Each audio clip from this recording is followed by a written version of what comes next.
لقد ظهرت المدارس الكلاسيكية في الإدارة بعد الثورة الصناعية، وقد اعتمدت على عدة نظريات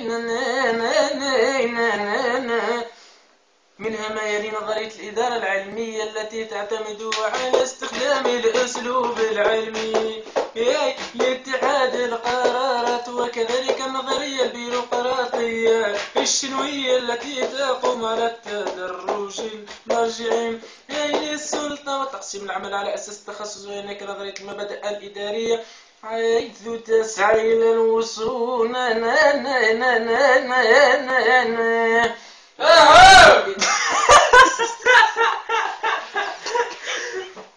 فكر الراس بطل. الله لا تقل.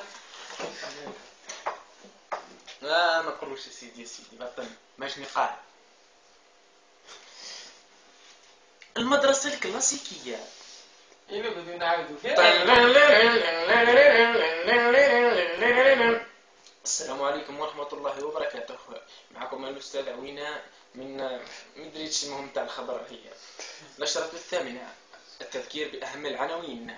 لقد ظهرت المدرسة الكلاسيكية في الإدارة بعد الثورة الصناعية، وقد اعتمدت على عدة نظريات فيما يلي نظرية الإدارة. الريبورتاج مع الأخ عقبة.